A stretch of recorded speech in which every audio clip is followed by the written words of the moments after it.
machines and integrity. Can you give us sort of a sneak peek about what to expect and tell Well, the I'd rather save it. It will concern that subject, and we'll have a couple of other things to Why say should people also. watch, though? But I'd rather save it, but it's really big news. It's really, really big news. And our country has to shape up. But that's what we're going to be talking about Thursday is it doesn't get bigger, because without free and fair elections, you don't have a country. We'll be discussing other things too, but it's going to be a very big announcement. Yeah. Two senior administration officials gave the summary that you just described. It's broadly speaking going to address the vulnerability of election machines, and then two countries, in particular, China and Venezuela. These same officials cautioned me that the president hasn't signed off on this speech. The president can still make changes, so we really won't know exactly what's going to be in it until he delivers it on Thursday night. And there's the White House task force that we've talked about. They're part of drafting this speech. So is Ratcliffe. But that task force is combing through thousands of pages of classified intelligence and law enforcement documents, looking, I would assume, for evidence of, what the president has claimed without proof, without evidence, but looking for evidence that actual votes were changed on the ground somehow or by some foreign country. And so that's what people should look for in this speech. The assessment that's quote from Ratcliffe, what he was saying was that the views of analysts who were saying China was very actively trying to influence the election, he's saying that wasn't welcomed by the CIA. And again, I want to point out who ran the CIA in 2020? Gina Haspel. Donald Trump was the president of the United States. John Ratcliffe was the director of national intelligence. Gina Haspel, Trump's appointee, was the director of the CIA. So somehow that the CIA or the director of national intelligence is covering up the fact that China stole the election makes no sense. Donald Trump was president in 2020. You appear to be quite different from your predecessors. How are you different? So I've known 5 of my predecessors. I've learned particular lessons from each of them. I can only be my own man. I served before at the Fed for about 5.5 years under Chairman Bernanke, and I learned a lot of things then. But you're right. In 6 weeks, we have caused, I think, a sea change in new thinking, the beginning of a set of reforms that are going to be put in place across at least 5 dimensions in monetary policy. And it's a broader discussion about reforms that will be forthcoming in everything we do, including supervision and regulation, where there's already been a good start, in payments and the rest. We made a lot of progress in 6 weeks, but I think it's important to use this opportunity wisely. The 63 months of inflation above target has been an unfair burden and has been a tax on the American people and businesses. We plan on getting rid of that tax. If that means we need a regime change in policy and we need new consideration of practices, some of which have been working, some of which haven't, that's what we aim to do, and we're just getting started. Anyone associated with you been contacted about any of your elections and asked questions about it as part of an investigation that you're aware of? Not to my knowledge, no. And to answer, just to kind of follow up on what Tia said, if they declare your election ineligible, what can you actually do about that to prevent some sort of lack of faith in the system to the voters of Georgia? Again, just consider for a moment that we understand the president may be threatening to declare sitting United States senators illegitimate. If that is the course of action he pursues, he is calling Georgia voters illegitimate. From the very moment Georgia voters rejected him in 2020, he's been on the warpath because he was humiliated by the rebuke that Georgians dealt him. And he was humiliated and furious in particular as a committed lifelong racist that it was black voters in Georgia who were instrumental in his defeat. Has the Senate Intelligence Committee seen any information about election interference in the 2020 elections? I don't comment on Intelligence Committee matters. There's also another motivation. This is an attempt to undermine faith in elections generally in advance of an election that he is likely to lose one or both houses of Congress. And as Glenn said, I mean, this is really, he is just looking in the mirror. He is just talking to himself. This is actually exhibit number, 55,299 of Trump's fundamental mental unfitness and moral unfitness to be president. If he actually, if he doesn't believe this and he's just saying this to be manipulative, That's psychopathic. If he actually believes any of this, he's psychotic. He may well be both.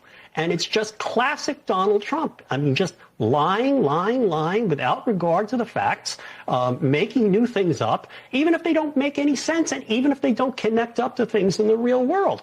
And you have to sit here and wonder, so is he saying that the one election where he was president was the one that he lost because there was election interference? And he didn't know that in 2020? He was president in charge of the intelligence apparatus of the United States, and he didn't know that, and he didn't present the evidence then as it was happening? That's nonsense. The only two good elections we had were 2016 and 2024, when the Democrats were president. It's crazy. And we know from the past year and a half, that the president, through Kash Patel and Kash Patel's former deputy, Dan Bongino, spent a lot of time scouring the records of the FBI for information that would reflect negatively on their predecessors and upon their political adversaries. There's a former reporter for the Washington Post named John Solomon, highly regarded investigative reporter for a long time, who is very, very close to the administration, who recently went into the White House as someone to work on task force to uncover quote unquote weaponization against Republicans. I don't know if any of these variables are going to come together, but there has been an effort inside the Trump administration to access either classified material or pre-existing investigative material and pull out some of that in a way that puts Democrats in a bad light. And the person that has been their biggest partner on that is Chuck Grassley, the chairman of the Senate Judiciary Committee, who has received this pipeline of so-called whistleblowers who only seem to release information that reflects poorly upon Mr. Trump's adversaries. This is the primal scream of a dying regime. Pray for our enemies, because we're going medieval on these people. You're just not got a free shot on all these networks lying about the people. The people have had a belly full of it. I know you don't like hearing that. I know you try to do everything in the world to stop that, but you're not going to stop it. It's going to happen. And where do people like that go to share the big lie? MAGA media. I wish in my soul, that any of these people had a conscience. Ask yourself, what is my task and what is my purpose? If that answer is to save my country, this country will be saved. War Room. Here's your host, Stephen K. Bannon.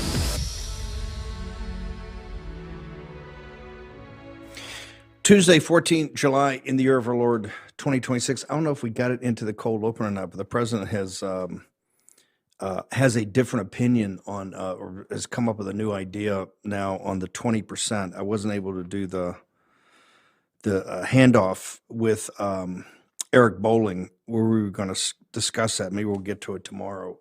The president now has another alternative. And my theory of the case here is that they're absolutely all over him. The Gulf Emirates, who's talked about, we're going to have trade deals and investments. Well, investments are fine, but that's totally different than just cash money. We have a massive problem, and that's who's going to pay for this. Of course, I'm sure the president got a ton of blowback because it's and I'm all for free navigation of the seas, all of that, but we have a very unique situation in Hormuz in which the people that benefit from the free navigation of the Persian Gulf and the Strait or Hormuz, the Gulf Emirates, Saudi Arabia, Iran, Iraq, aren't paying anything. And in Europe, in Asia, none of them. We're paying for all of it. The bill we know is already about $100 billion.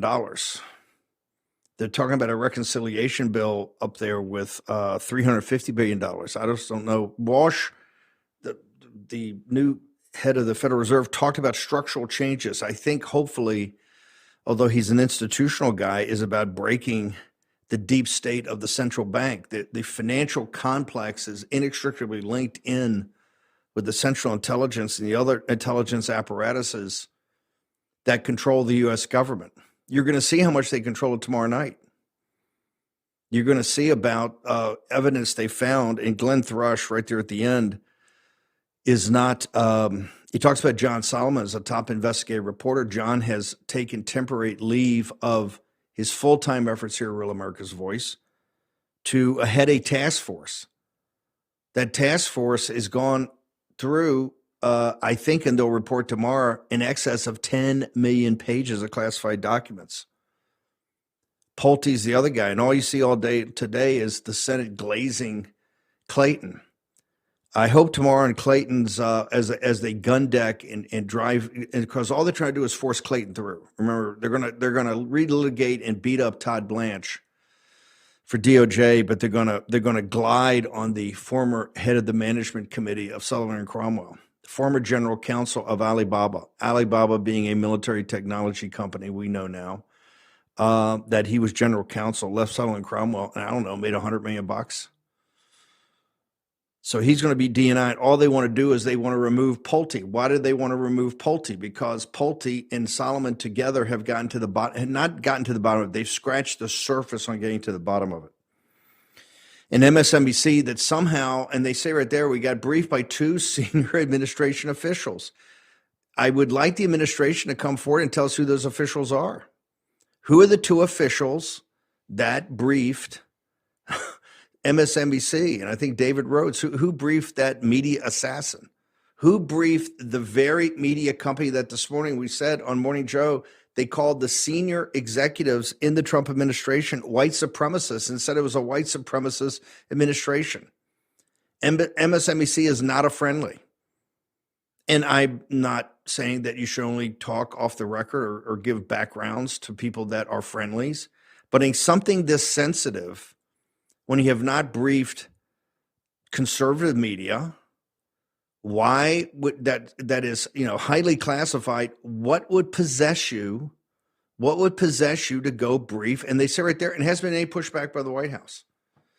So you either push back and say it didn't happen and he's lying, or if you're not, your silence is saying that it's correct and what he's saying is correct. And it was 2 administrative officials, senior administration officials, that were granted anonymity to have these discussions. Who are they? Can we please have the administration tell us who did it? We'd just like to know who gave MSNBC 72 hours to frame the discussion. You see what they're doing? They're pounding President Trump. I want to quote the President of the United States. This is really big news. It doesn't get bigger. That's from the Commander-in-Chief. That's what's in his mind. Is that should be held for the reveal should be the president, or should we just have 3 or 4 days of those of their framing it? So then they can, what we used to call Ben Smithing, they can sit there on Thursday, oh, well, that's already been discussed. We've discussed that. We've discussed all this. This has all been discussed. When they're holding out Gina Haspel, this is Trump's administration. Gina Haspel was the CIA director. It doesn't get any deeper than Madam X. Gina Haspel, the individual came up with the black sites in the CIA and ran the London station. The London station being in the middle of Crossfire Hurricane. It's actually where it emanated from. Oh, well, Gina Haspel was CIA director. Trump has no more control of Gina Haspel than any president. No president has control of the CIA. Jack Kennedy told you that. Richard Nixon told you that. Does that come as a surprise to anybody in this audience? Them's just the facts. Jack Kennedy said that about Allen Dulles, his brother John Foster Dulles, the Dulles brothers. Let's see, John Foster Dulles. I think John Foster Dulles was a lawyer, and John Foster Dulles was a lawyer at a certain law firm. Hang on for a second. Let me think about that. John Foster Dulles was the guy that built the entire modern deep state. What law firm? Oh, yeah, that's right. Sullivan and Cromwell. Shazam! Sullivan and Cromwell, Goldman Sachs' law firm, Jay Clayton's law firm. Hello. I'm connecting dots. Let's put the tinfoil hat. I'm connecting dots. These people are just up in your grill. It's not a deep state. It's an in-your-face state.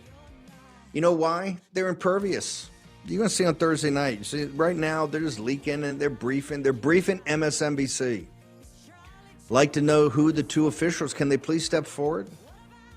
Pretty please, can we just know what possessed you to brief MSNBC? Short break. War Room. Here's your host, Stephen K. Bannon. I want to thank our sponsors, Birch Gold. You just saw where Warsh committed to driving inflation out of the system. What does that mean for you? Well, Philip Patrick is going to join us on Saturday to go through a ton of material that we've been holding for him, particularly about these massive deficits that are coming, and this almost $2 trillion deficit this year, and a CR that's coming. Get your number 2 pencil out and write that down. End of the Dollar Empire. You can go to birchgold.com/Bannon. End of the Dollar Empire. 8 free installments. A 9th's coming. You'll be very smart and start to understand about fiat currency and, I don't know, physical gold, why gold is a hedge, all of it. The history of this country vis-a-vis monetary policy. What he was talking about is monetary policy. Remember, fiscal policy comes out of that's the spending, or supposed to be the cutting spending. That's the fiscal policy. The monetary policy about the dollar and capital markets comes from the Federal Reserve. Treasury is kind of involved in both. How's that? You understand that right there. You understand more than most people in the Capitol. I'm not kidding. Remember, Jack Kennedy was renowned for not being able to keep them separate. Kind of got totally confused there. Very good in history, not so hot on economics and finance. So go check that out today. Also, Chapter has saved the War Room Posse $1 million already in Medicare. Go to 845 War Room, special number, hotline number 845 War Room. Check it out today. Talk to their consultants. The Medicare thing is mind-numbingly complex. They make it simple. They're a database company.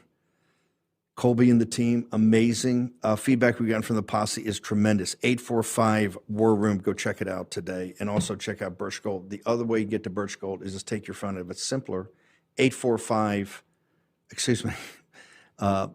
Bannon. That would be me. Let me keep this straight. Bannon at 989898. It's much simpler. It's the ultimate guide, but it's not as complex as End of the Dollar Empire. So go check that out today. But most important thing is get to Philip Patrick and the team.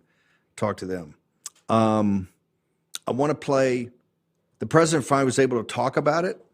They had this bilat with Iraq today, and he was asked questions because in D.C., this behind the scenes, everybody's poking and probing this. Let's go back and play the president and MSNBC.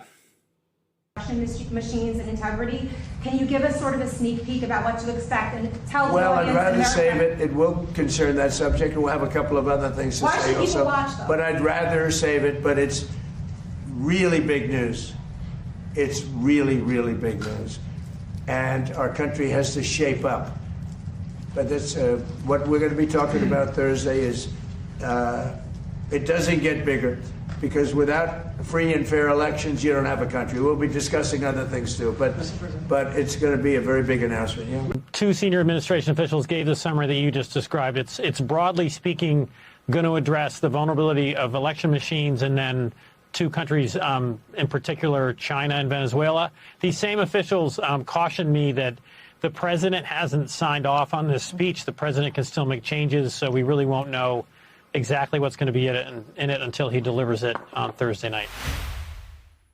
2 senior administrative officials, I want that to sink in, on a network and channel. All they're doing is framing with the New York Times, trying to frame this. This is just more Trump madness.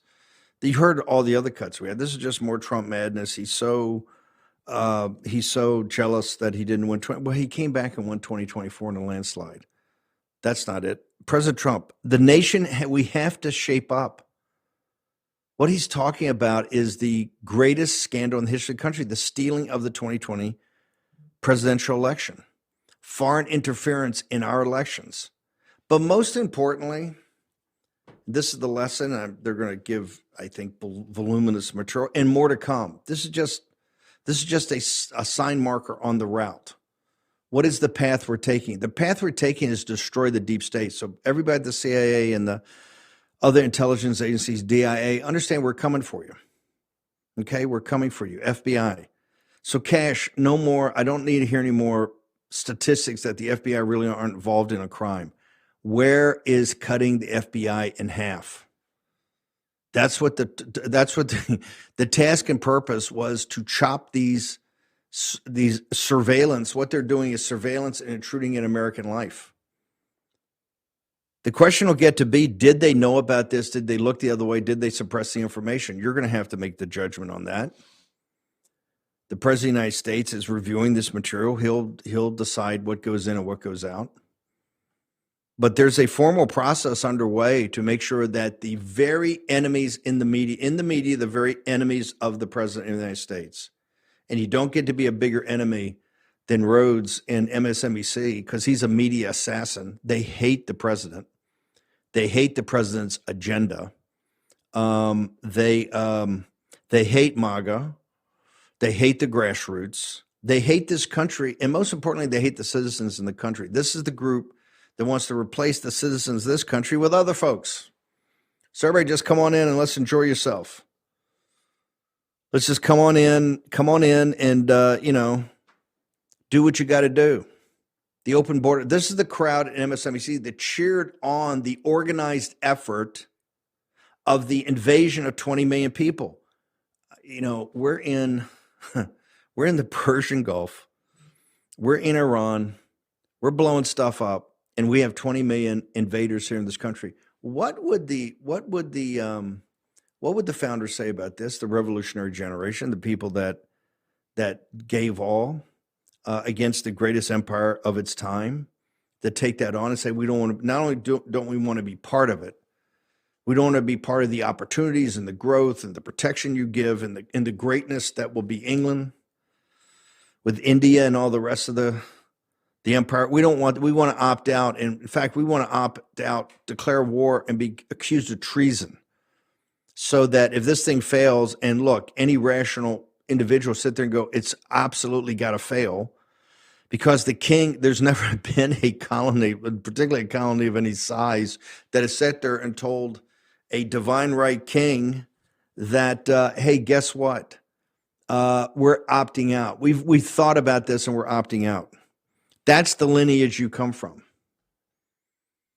Did they have any? Did they have any apparatus like this apparatus now governs the country? Did they ever write? Did they fight for and then write the Constitution that you're going to be governed by an intelligence apparatus that is impervious to change? Well, Thursday night, let me get my nights right. Thursday night, the president is supposedly, theoretically, going to address the nation and go through this with a couple of three things to back it up. And then we're going to have to make a decision of what then do we do. The Save America Act's not getting passed. And right now, they're bolting it to the NDA. I got news for you. The NDA can't pass as is. This situation with merging the defense industrial base of Israel in the United States cannot happen. And if your congressman votes for that, it should be turfed out. It cannot happen. And the intelligence can't happen. We have to remain an independent country.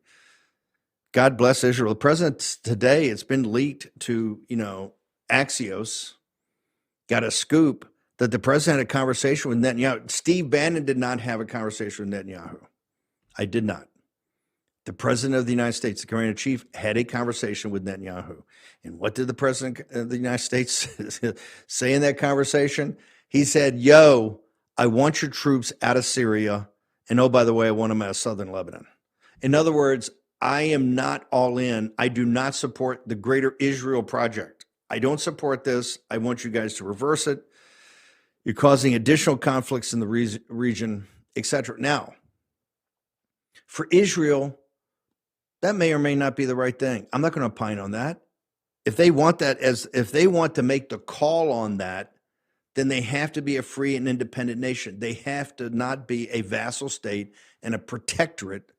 And they hate when I say this, but that's what you are. That gives President Trump the power to pick up the phone and call you and say, knock it off. I want those troops out of there.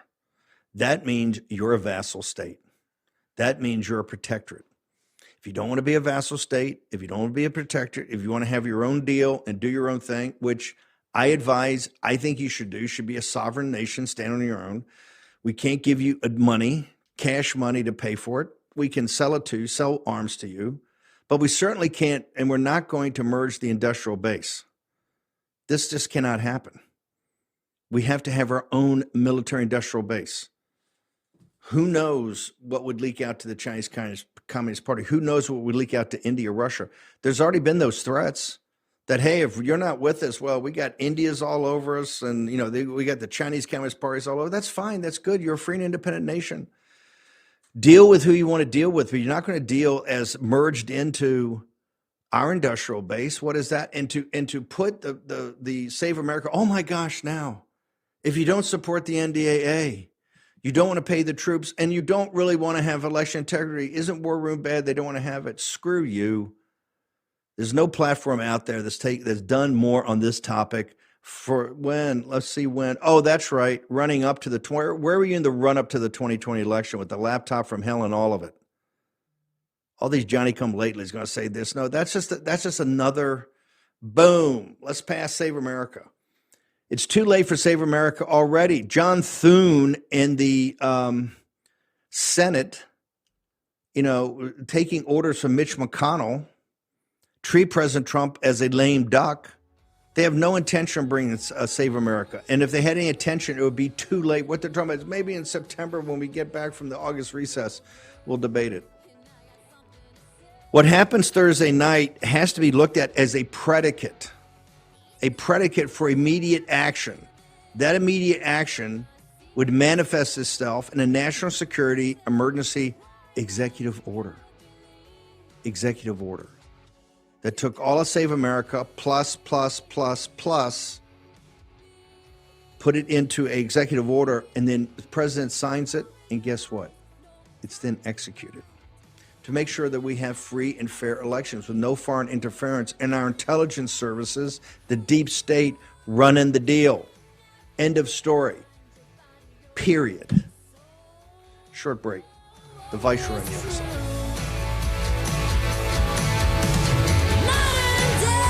War Room. Here's your host, Stephen K. Bannon. Two other our sponsors, if we do take on sponsors, which is very rare, if we do take on, we want to make sure it has a direct impact, positive impact in your life. This Obamacare situation, the insurance situation is increasing all the time. I think 1/3 of the people have to opt out now because they don't have the government, the underwriting of it. America's health share is a totally different way to look at insurance. It's going to take some understanding on your part, and that's going to take some due diligence. But the coverage, coupled with the savings, could change your life financially. Freedomforhealth.org. That's freedomforhealth.org/Bannon. You get 1 month free. But don't do it for the 1 month free because this is a big decision. But thousands of people are making that decision every day as they see what this alternative to traditional health insurance is. America's health share. Go to freedomforhealth.org/Bannon. Do it. Check it out today. The same thing with gold. Now more than ever, if you take our advice and immerse yourself and find out why gold has been a hedge and why it's been an alternative to fiat currency for so long. And you see in there, we do talk about the issuing of the greenbacks under Salmon Chase, who was Secretary of the Treasury at the time. He's one of the guys, team of rivals, one of the guys that wanted to be president under President Lincoln. He came up with a great idea about how to fund the Civil War because they'd never had. This was like the first time they had a massive apparatus to basically beat the Confederacy, and that was they'd never done this before. Washington became from a sleepy Southern town to the beginnings of what you see today, including the deep state. That didn't really get perfected till after World War I and really World War II. But Lincoln said, "How are we going to pay for this?" They said, "We got this idea of greenbacks. We're going to issue these notes. They're called Federal Reserve notes. They notice on $1, it's called a Federal Reserve note. So, and it's backed by the full faith and credit of the United States. You know who that is? That would be you. That's why you get a say-so. I know they tell you all the time you don't get a say-so. You actually get a say-so. You're the creditors committee. In fact, you're the chairman of the creditors committee. You should have a say-so, especially with when they're doing rolling devaluations on your currency. In Biden, it dropped 22%, and Jeffrey Tucker and others showed that it's really dropped 50%. I'm gonna get that back up next week, maybe with Philip Patrick over the weekend. Here's the heart of it. We have a massive problem in this country. What is the massive problem in the country? Well, the massive problem in the country is we have, according to Bovino, 100 million illegal aliens here and tens of millions of legal immigrants that have come here on these H-1B scams that have overrun the country. They're taking all the good jobs from young kids, forcing people out of STEM, and just being a massive burden that we have to pay for. And you see all the scams. See, Cortez is up in Maine. He's making a film. He'll be on tomorrow about the Somalians up there. Everywhere you go, everywhere you turn, there's another scam. And so you're paying for it. This has also led to these sanctuary cities, all the major metropolitan areas, New York, Chicago, Portland, Seattle, San Francisco, Los Angeles. The biggest and some of the biggest and greatest centers of commerce in the world are not controlled under one unified government. That's chief executive officer happens to be Donald John Trump. They nullify federal law, immigration law. In fact, they want more to come. Remember, when you look at Madami, they got 40% of New York is foreign born. They want that to be 80%. They detest American citizens. Yep, you got to embrace that. That happened, that explosion, we've always had the problem. We're getting our arms around the problem. But the explosion in they're going full John C. Calhoun and all the radical ideologies underneath that, including the transgender ideology and others to break all social norms, happened with the NGOs and highly coordinated with the NGOs, dark money, the Biden regime, the illegitimate Biden regime. Where'd you ever hear that before? Oh, War Room. That's what Bannon used to call it from day one. Illegitimate Biden regime. And now you're going to see that, hey, guess what? They knew it. Of course they knew it. And they looked the other way. Of course they did. And President Trump didn't have control of the CIA, and they tell you we don't have control of them today. It took Bill Pulte and John Solomon to go in there. They've been in there, what, 4 weeks? 4 weeks after they start. Think about that for a second. 4 weeks after they start. 4 weeks. You have now the ability of the president to go and address the nation. And this is just the top of the first thing. You're just going to get a taste. You're going to get your beak wet. That's what you're going to do. You're going to get your beak wet. It's going to shock you. The president, not me, the president says, this is really big news, does not get any bigger. This is really big news, does not get any bigger. Now, we're trying to get the viceroy. He's running around. We're trying to get him because there's a big story in Jack Smith in Gateway Pundit. And I would put out there that right-wing media with no resources has done a heck of a job over the last couple of years. And I say this as someone that has ran Breitbart from March of 2012 after Andrew passed away.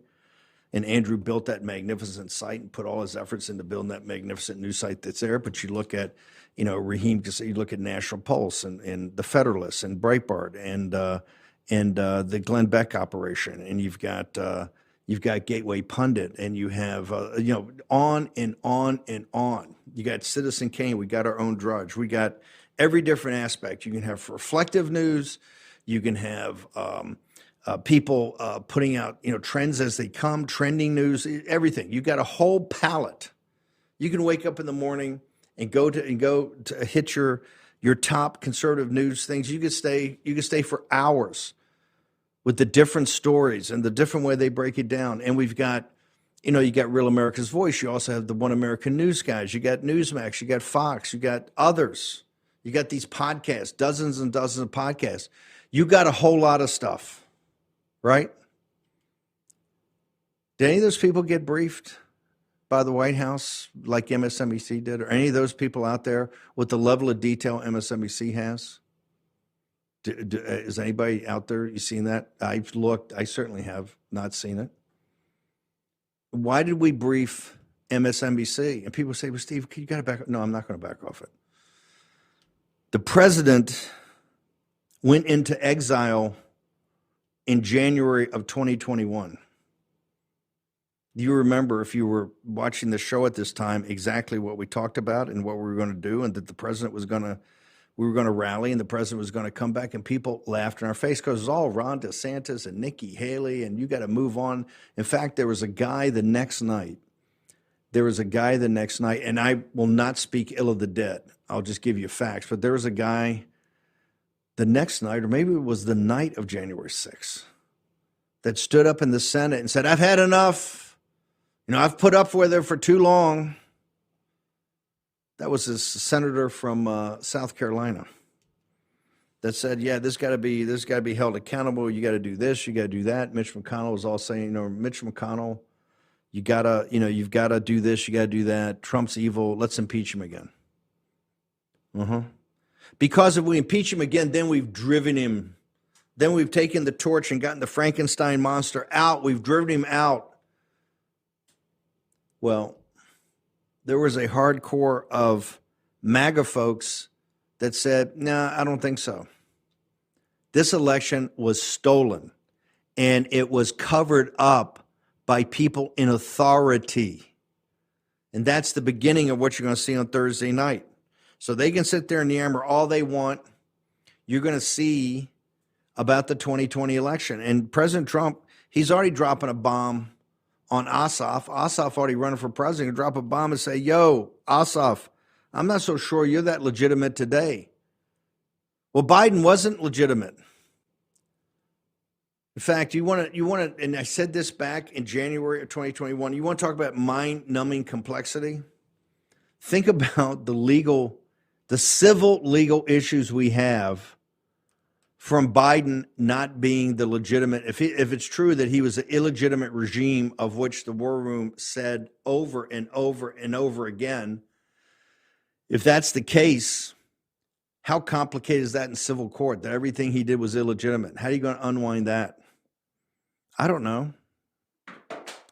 It's easier to do that, or you got to make that effort to do that, to face the facts that the 2020 election was stolen.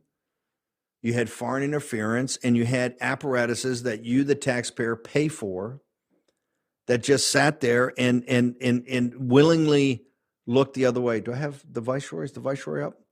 Viceroy, Jack Smith, talk to me about, Gateway Pundit's got this story going viral, because I got to talk to you about Todd Blanche tomorrow. Todd Blanche, folks, be ready. We're going to be covering this gavel to gavel here at Real America's Voice. You're going to have the opportunity. If you've forgotten what happened in the early days of the Trump administration, if your memory's short, tomorrow, folks, we're going to relitigate all of it in all of its glory. It is going to be one for the ages. They're going to come after Todd Blanche like nobody's business.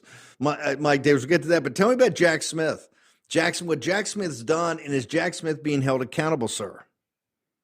So Senator Chuck Grassley, the chairman of the Senate Judiciary Committee, my former boss, just unearthed bombshell evidence that Jack Smith spied on 44 Republican members of Congress, including 20 U.S. senators and 24 House members, including House leadership, the Speaker of the House, the number two, the Majority Leader. Jack Smith previously testified that they did not read text messages, that they just got the toll records, like who these people called to, from, time, duration. But that was a lie. Jack Smith actually got text messages and read text messages from 44 Republican members of Congress. So this is bombshell evidence coming from Chuck Grassley. So how did this come about? Because they went on TV. We got about a minute and a half here, and I'm going to hold you through the break. How did this come about? Because they went on media all the time and said, hey, they just had the overall macro, data. They had the macro data. They didn't look at anything. How did this come up? Why is Grassley dropping this today, sir? Because Grassley is the master of congressional oversight. He has been for decades, and he is a dog on a bone when he wants information, and he has been after this information for many years. He finally got it with the help of Acting Attorney General Todd Blanche, FBI Director Kash Patel, and the other great Americans who are working in the Trump Justice Department. They unearthed this damning evidence. Jack Smith was running an illegal spy operation on members of Congress. This proves what we've been saying for many years on your show, Steve, that Jack Smith, the Democrats, illegally politicized and weaponized the justice system to go after Biden's political enemies, that you can't get more clear evidence than what Chairman Chuck Grassley has uncovered with these 44 Republican members of Congress who were spied on, their text messages spied on by Jack Smith and his team. Mike, can you hang on for 1 second? I'm going to hold you through about Todd and about what's going to happen to this. Look, Scott Besson's got a mandate. Get every possible penny you can that's legitimately owed to the IRS. That's what you need to find out. 866-513-5516. Tax Network USA. You get a free discovery call to find out exactly where you stand. Don't put the letter in the drawer. Call Tax Network USA and do it today. War Room. Here's your host, Stephen K. Bannon. Mike, we got grand juries in Florida. The president going to address the nation on Thursday night. It's one of the reasons Jack Smith came after him. What's the resolution? This is a Ron Johnson, as you've informed us before, Ron Johnson and Grassley on top of this one. Is this going to get referred for criminal matters? People want to see Jack Smith brought to justice. How does that work? Well, it should be referred to the Justice Department, but I imagine that Joe DeGenova, who's down in the Southern District of Florida with Jason Rediquinones, with grand juries in Fort Pierce and Fort Lauderdale and Miami, I imagine that they're on top of this. Grassley and Ron Johnson have been investigating this Russian collusion hoax, Crossfire Hurricane, for almost 10 years. This Arctic frost is the next phase. With Crossfire Hurricane, we learned that the Obama and Biden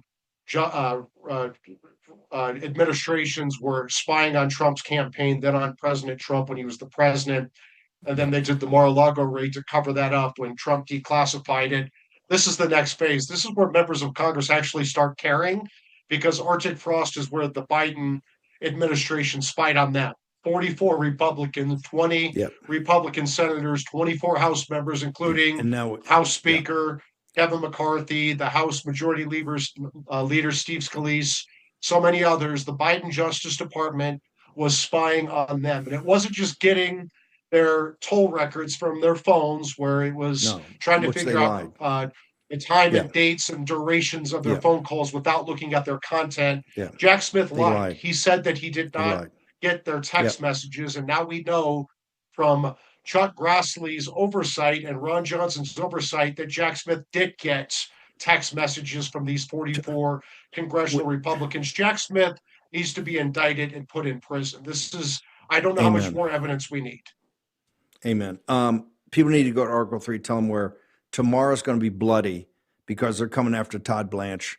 They're going to relitigate the entire everything that we've worked on for those years and implemented, and all the flood the zone, all of it. It all went through, Justice Department's involved. They're going to relitigate and hammer Todd Blanche for all of it. Where do they go for Article 3? Todd Blanche is going to need the audience's support. You're going to come back on tomorrow night, hopefully in the 5 o'clock hour, to give us a summary. Wall-to-wall coverage starts at 10 a.m.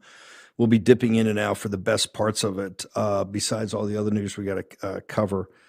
Mike, where do they go for Article 3? Because right now, Todd's going to need our support to push this one over the top. Todd's been the Deputy Attorney General for 16 months. He's been the Acting Attorney General for several months. He's clearly qualified. The Democrats are getting desperate. They have their Democrat judges, like this Miami Obama judge, Kathleen Williams, pulling out dirty tricks on the eve of his confirmation. Go to article3project.org. Go to Take Action. And the War Room Posse superpower. Light up both of your home state senators, Democrat and Republican, and tell them to confirm Todd Blanche as the next Attorney General of the United States before August recess. Thank you, brother. Appreciate you. We'll talk to you tomorrow. Tomorrow's going to be a exciting one. They're going to relitigate everything President Trump's going to do, and they're going to do it in the nastiest format possible. So we'll be covering it live to live. Trevor Comstock talk to me, brother. We got a couple of minutes. With your products are on fire because they're made in America, and you take a financial hit to make sure it's American made. I couldn't be prouder of you guys. Yeah, thanks for having me, Steve. Real quick, with the time I had, I did want to touch on our Sacred Healing Salve, just because we've been having some amazing reviews coming in recently for folks that have a lot of success with it in regards to healing a lot of soreness that they've been struggling with for a while with their elbows and knees, as well as healing a lot of cuts and bruises pretty fast. So for anyone that doesn't know, what's amazing about this product is that we pair it mainly with the comfrey, and comfrey's just been used for centuries to support things like pain relief, inflammation, as well as bruising and even tissue repair. So a lot of people love to use it for things like sore muscles. If you have joint pain, sprains, swelling, and even arthritis support, it helps bring that down quite a bit. And then basically you just take a little bit, you rub it onto any area of your body that needs relief. And then we also paired the comfrey with other nourishing herbs to help soothe things like the cuts, the scrapes, burns, and even insect bites. It helps bring those down quite a bit. So overall, it's an incredibly powerful and versatile product. And again, if you do struggle with things like joint pain, muscle soreness, or you have burns and scrapes that you want to bring down, this is an organic product that heals a lot of those things pretty quickly and provides lasting relief. The reviews are unbelievable. Where do people go right now? I want them to read the reviews. This is not Trevor telling you this or Steve. You can read it yourself from your own compadres. Where do they go? Yeah. Some people call it a miracle product. That's coming from the War Room. But you can go to sacredhumanhealth.com, and then you can always use code WARROOM for 10% off as well. Perfect. Trevor Comstock, thank you. Made in America by, wait for it, Americans.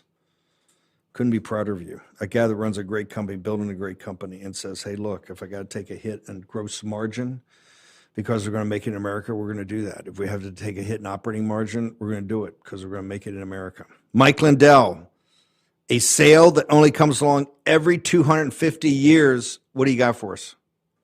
Well, Steve, I want to say too what Mike left out of the Arctic Frost. Remember, everybody, MyPillow and Mike Lindell. MyPillow is the most attacked company in the history of the world. Yeah. This was by Arctic Frost. Remember, they didn't just spy on me; they took my whole cell phone, if everybody remembers.